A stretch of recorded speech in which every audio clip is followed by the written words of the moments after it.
Hi, everybody. Welcome to our program. I'm Leah. And I'm Tom. And today we're going to talk about things that will give you goosebumps, scary movies. Some people like to get scared to death. Why horror feels good. And we're going to delve into this. We're going to dive into it and try to understand why we like to get scared and what sort of things might scare us. Yep, we also are probably going to talk about various scary movies that we've seen in the past. And yes, indeed, this is our unit on psychology. So we're talking about why people like to watch these movies. Some people don't like to watch scary movies. Like I never saw The Exorcist, for example, because I heard a lot of people had problems after they saw that movie or something like that. So I've never seen that, although that was hundreds of years ago when that movie came out. But some other movies are scary, and we'll mention their names as our lesson continues. So let's find out what this is all about. Let's listen to the whole story now.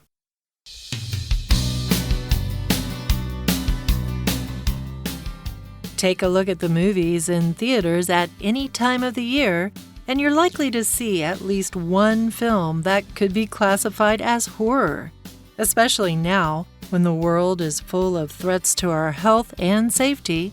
Why are people flocking to see movies, new and old, about fear, chaos, and violence? Researchers have long been interested in this question, and the world, as it is now, in the seemingly inescapable clutches of the COVID-19 pandemic, has provided scientists with an interesting perspective on the matter. But first, why do we like to be scared? When we watch scary movies, our bodies react in remarkably similar ways to when they are subjected to real-life situations of danger or distress. The brain can't quite distinguish stories from reality, and so it falls back on the framework that has evolved to protect it, the fight or flight response. Terrifying images like a villain plunging a knife into the movie hero fill our bodies with adrenaline, a chemical that increases the heart rate and gives us a thrill even when we are perfectly safe. Furthermore, when we watch horror movies, we often identify with some of the horrible actions or emotions affecting the characters. While we'd never follow through on them, the mental exercise of facing these exaggerations of familiar feelings and considering different outcomes guards against being overwhelmed by those feelings in real life. Some studies have even shown that watching horror movies can help people tackle past trauma. In fact, it's similar to exposure therapy, a treatment that doctors use to treat people with anxiety disorders. Exposure therapy retrains the fear center of the brain by letting a person go through the physical cycles of fear and relief in a safe environment. Okay, everybody, it's time for us to break down our article sentence by sentence. Again, the title is Scared to Death, Why Horror Feels Good. This is a common phrase. I think you say this in Chinese. 吓死我了. I'm scared to death. You scared me to death. There are various ways to say that, but we are scared to death if we watch horror movies, but we're going to try to tell you why horror feels good. So if you want to make this a question, you would say, hey, why does horror feel good? Well, we'll tell you why horror feels good. Take a look at the movies in theaters at any time of the year, and you're likely to see at least one film that could be classified as horror. So if you look in the movies that are out there, you want to go to the movie theater, you want to watch something, there might be 8 or 9 movies in the theaters, and you're like, which one do I want to go see? There is inevitably, almost without fail, likely to be one or at least one film that would be classified or labeled as horror. So horror, of course, being those films out there that terrify you or that have really, really frightening and scary content where you watch it and you spend most of the time with your hands over your eyes or your face in your lap because you're just a little bit terrified. Indeed. So, yes, indeed, if you want to go to the theater and see a movie, there might be a horror movie playing. And indeed, we want to ask the question, hey, why do we like to watch horror movies so much? So, especially now when the world is full of threats to our health and safety, why are people flocking to see movies, new and old, about fear, chaos, and violence? So, yes, the world is full of threats to our health and safety. Of course, we've got the COVID-19 crisis that is still with us. We've also got the threat of global warming and climate change. And we've got the threat of big countries going to war, etc. And, of course, we've got other problems like declining bee populations and things like that. So, yeah, with so many bad things going on around the world, why do we still want to see scary movies like this? We want to see new movies and old movies that are horror movies, and these movies are about fear, they're about chaos, and they're about violence. So chaos just means things are a big mess. Society is totally disorganized. We don't know who's in charge. People are running all over the place. They're killing people, and so that's chaos. It's kind of interesting because, of course, when I was a kid, when I first saw that word, I said chouse. Hey, Mom, what does chouse mean? I think you mean chaos.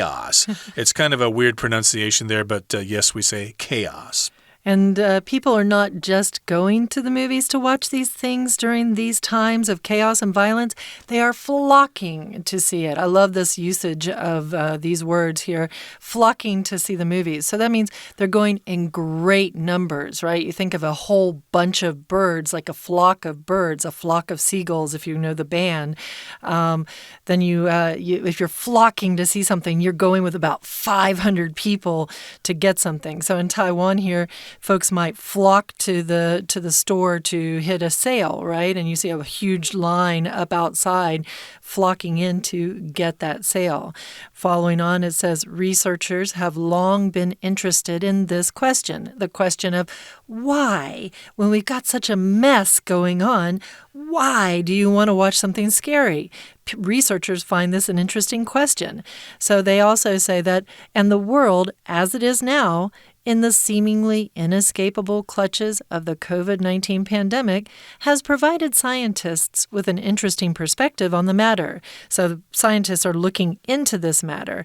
And what matter are they looking into? Why people like to watch horror movies during these crazy times. What kind of times are they? They're times where we are in the inescapable clutches of the COVID-19 pandemic. Inescapable is a very easy word. You are unable to escape a thing, right? So if it's inescapable, it might be Harry Houdini getting stuck in his, thing that killed him at one point. I think he was trying to get away from his magic trick. He wanted to trick people and say, hey, look at me, I got free from these chains. And he couldn't do it. It was inescapable. Clutches is when something's grabbing you, you are in its clutches. So we are in the clutches of the COVID-19 pandemic. Yeah, we're under its control. It's got us, and we can't get away from it. And, of course, we've talked about pandemics so many times that I think most people are sick of hearing about this. But, pandemic just means a viral or bacterial infection that affects lots of people all over the world. If it's more local, like in a country, then that would be an epidemic. But pandemic, of course, is for the whole world here. And, yes, indeed, this situation has provided scientists with an interesting perspective on this matter, the matter of why people like to watch scary movies, basically. Scientists are going to tell us some of the reasons why. But first, they're going to touch on the next thing here. It's why do we like to be scared? Well, why do you like to be scared? Tom, do you like to be scared? Not particularly, but I can appreciate the genre of the horror movie, to see how well it's done and to see if it actually tells me that there are things to be scared of. I think my son has the opposite thing. He likes to scare people, so he'll hide behind corners and jump out at you to scare you. Supposedly, it's really good for you to get scared at different points. Like if you get on a roller coaster and you get your adrenaline pumping, which we'll talk about in a minute, it's supposed to actually be good for you. But I'm scared of roller coasters, and I don't really like to be scared.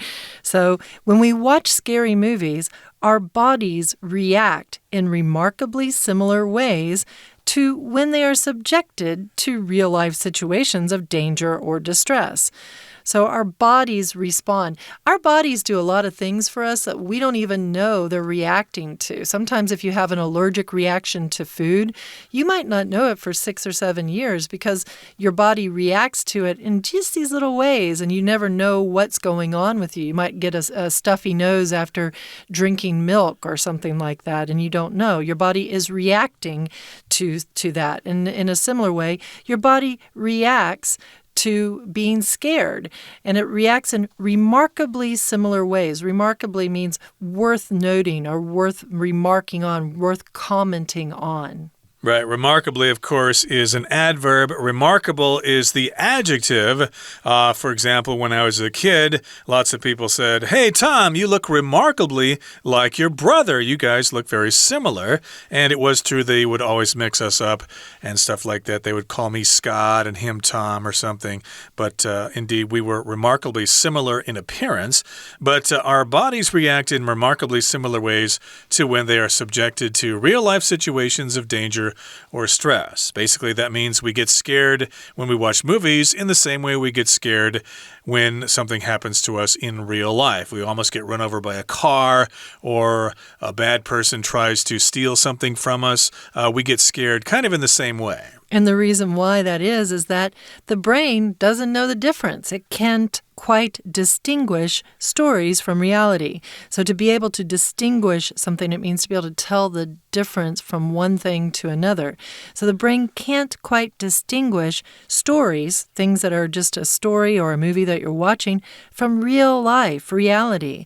And so it does something. It falls back on the framework that has evolved to protect it, the fight or flight response. So the framework that they're talking about here just means, the normal setup that the normal system that you would use, the body's natural system that it would use.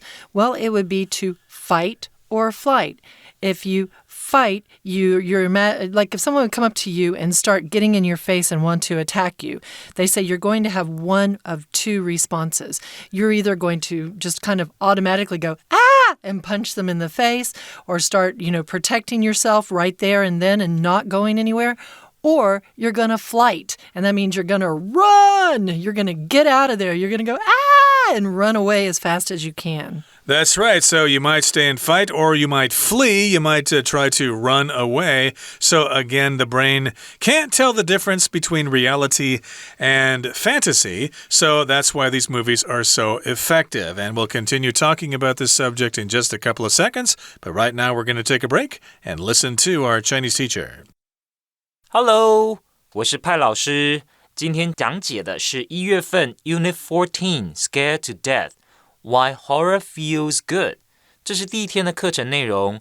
老师想先请问大家看不看恐怖片？我想从电影票房来判断，应该是很好的指标。赔钱的生意不会有人要做，年年几乎都有恐怖片，可见很多人还是很喜欢接受惊吓。可是大家为什么喜欢没事吓自己呢？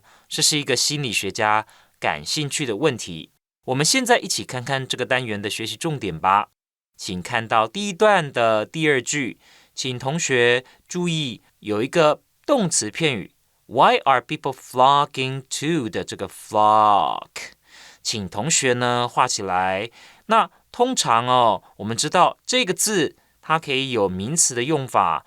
名词的用法呢，就是一大群的鸟类，像譬如说 a flock of gulls， a flock of seagulls， 一群海鸥。那但是当动词呢，是有就是成群结队的，就是一整群往某个地方移动。比方说 tourists flock to Oxford in their thousands， 有上千名，有几千名的观光客涌入了牛津。好，再来我们看一下第三个句子 Researchers have long been interested 这个句子请同学特别注意到，就是在 and the world 之后的这个 as it is now in the seemingly inescapable clutches of the COVID-19 pandemic 一直到逗点为止。这个呢，请同学用荧光笔标示出来。这个其实有点像是插入句就 The world as it is now， 意思就是世界如同现在的状态。那后面逗点告诉我们说什么样子的状态，请同学看到 in the clutches of 这个片语，意思是在什么的控制之下。比方说 Once they were in the clutches of the enemy, they knew they'd never escape。 那意思也就是说，那他们知道说自己一旦落入敌人的控制之下，就很难逃脱了。那接下来我们看一下这个第三句哦，还有一个重点，请同学注意到这里有一个 the matter。 我想请问大家有没有看出来，这里 the matter 指的是前一句指出的现象，就是 Why are people flocking to see movies？ 这边再来请看到第二段。第二段呢，其实是在探讨受到惊吓时的心理还有生理作用。请同学看到第二句，这里有一个 be subjected to 这个动词片语。那这句话就是表示这个片语的意思就是遭受到难以接受不愉快的经验或对待。那当身体在现实生活中遭遇危险或痛苦的意思。好，接下来呢，要再请同学看到第二个应该注意的地方，就是 similar ways to in similar ways to 这边。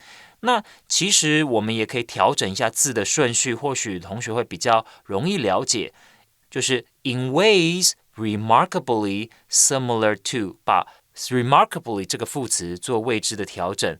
这句话的意思是说，身体反应的方式近似于在现实生活中遭遇危险。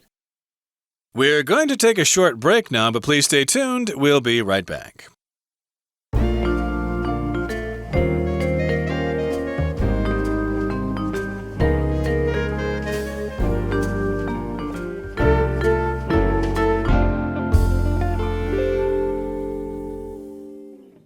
Hi, everybody. We're back now. And remember, we were talking about our brains and how they can or can't distinguish things.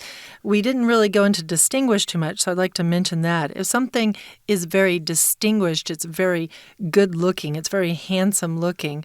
If you can distinguish one thing, the verb form, from another, then what you are doing is you're able to differentiate. You're able to tell two things apart. A lot of times you'll get those little quizzes where it says, what are the differences? So you have to be able to distinguish the differences from one picture and the other. Maybe one person has a dress with polka dots, and then the other picture there's a dress with stripes on it or something like this. We are going to continue on with the next sentence here. It says, terrifying images like a villain plunging a knife into the movie's hero fill our bodies with adrenaline. Okay, so terrifying means things that cause terror, things that cause us to be scared or afraid.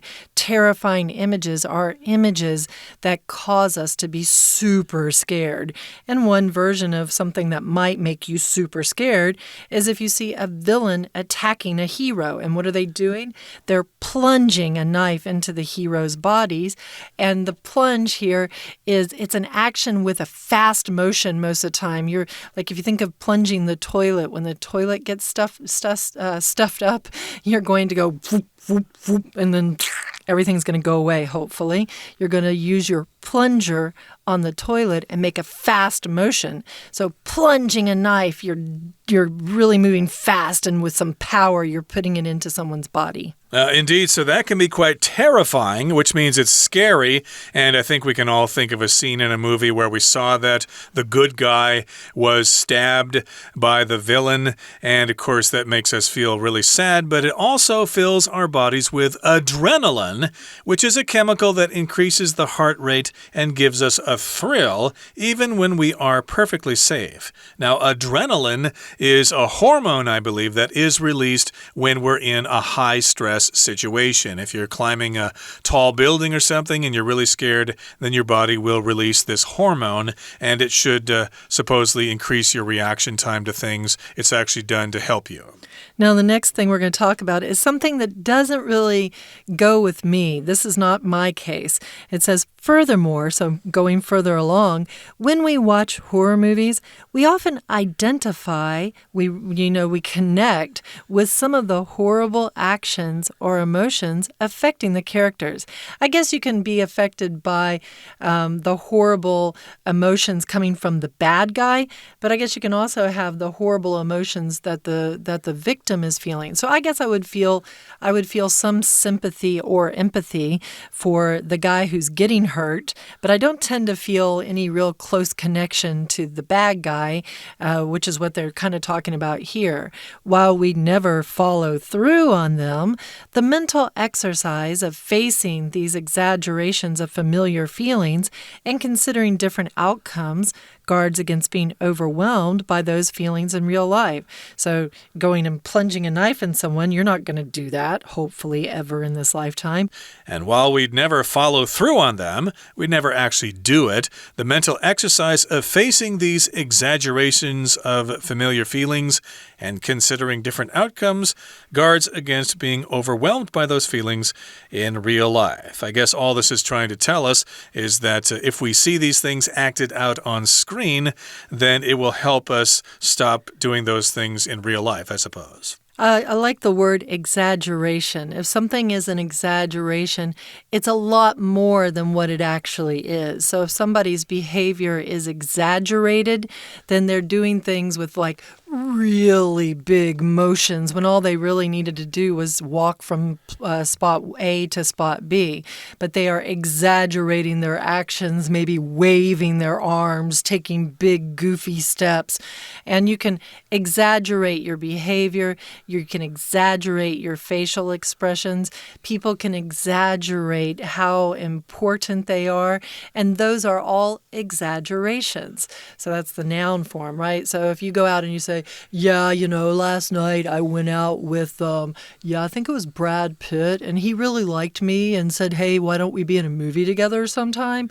You're probably exaggerating the truth. You might even be lying at this point. Exaggerations often have some truth in them normally. Like you won a basketball game or something and you exaggerated the score. You maybe only beat the other team by 2 or 3 points, but you said, oh, we killed them. We beat them by 20 points.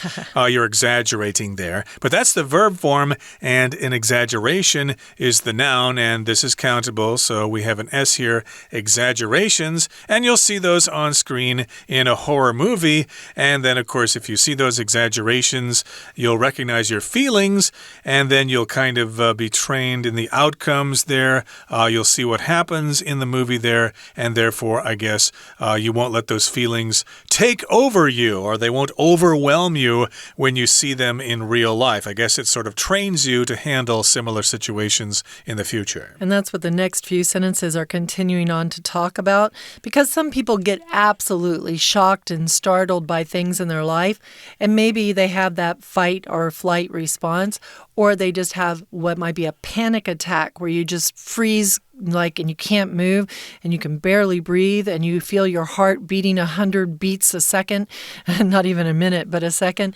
and you just feel like there's nothing you can do.